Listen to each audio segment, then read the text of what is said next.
The third URC build-off competition came around, and I decided, you know what, this time I'm going to get a piece of it. I'm going to enter a vehicle, even if it's just for fun.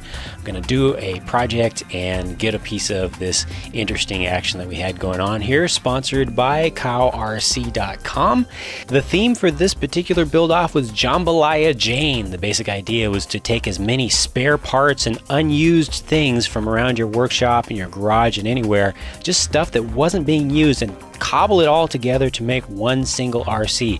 It could be a land vehicle or an aircraft or a boat, didn't matter. So I started looking for things that I hadn't been using for a long time, and I found my OFNA Ravager, which was in pieces. It's a nitro buggy that I've had for some years now, and at one point I converted it to electric. I used it for Project 21.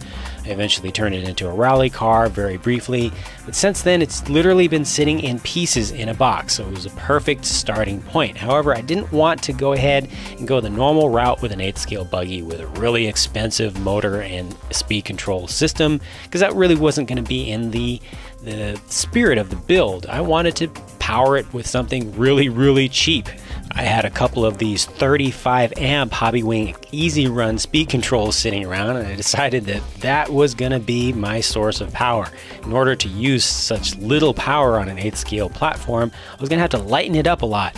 So I started at the back end, started gutting stuff out, removed the shock towers, replaced the shocks with 4 on-road sedan shocks that I had gotten for free, but from an eBay seller when I bought a sedan from. He just threw these extra in there, so I put those on there and they worked just fine. I also swapped out the turnbuckles for some lightweight Traxxas 1/10 scale turnbuckles.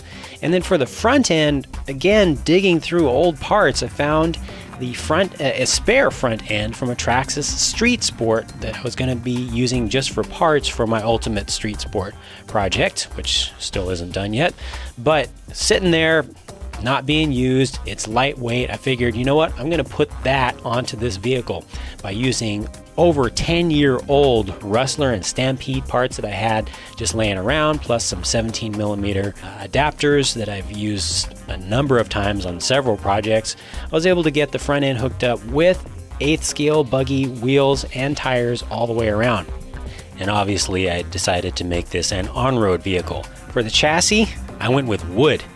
Yeah, don't laugh. I've seen a bunch of RCs made years and years ago by folks using wood, and it's actually a pretty decent material to work with, and it's decently strong. I've seen wood chassis RCs being bashed around and they would stand up as long as they're built right. So I used really cheap basswood plywood from the hobby store. It was extra stock that they were just blowing out for a half price, and just started building it up. Really didn't have a plan from the beginning, just kept adding and adding, designing as I went. And eventually I had a chassis, did a little bit of sanding work on these vertical fins that I came up with to put on the rear. For a body, I used, again, something that had just been sitting around forever. It's a Proline body for a OFNA Hyper 9 Nitro buggy, and I bought that back when I was experimenting to find out what bodies would fit on a Slash chassis when I was creating the original Backslash. For this one, I did a little bit of experimentation. I didn't want it to come out looking all clean, so I put a whole bunch of different layers of different colors of paint on the inside and on the outside. Did some sanding to kind of weather it down a little bit, put a little greenish tint on the windows, just giving it kind of a skunk works sort of looking thing, like a prototype that had just been in testing for a long time in the desert, and it was kind of weathered down. I painted all the wooden parts flat black, and before you knew it, believe it or not, Jetsam AWD was actually drivable. We interrupt this video to bring you a very important message from a random YouTube troll. This is RC Lord 2010. I need to point out an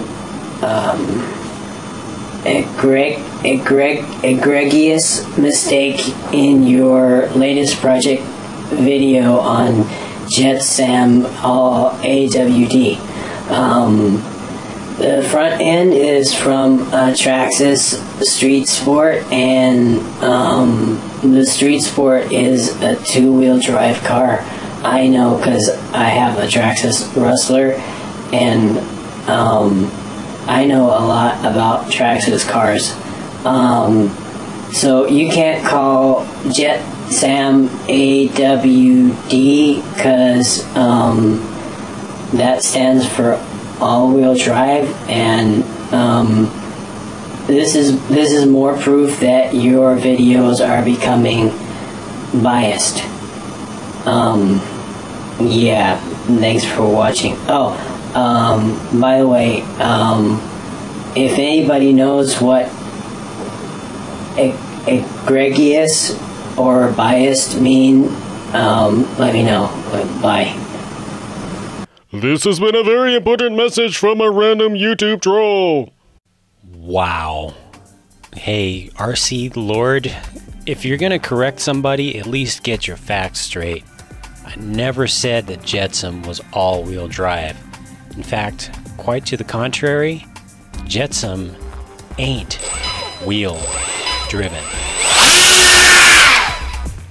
To be continued.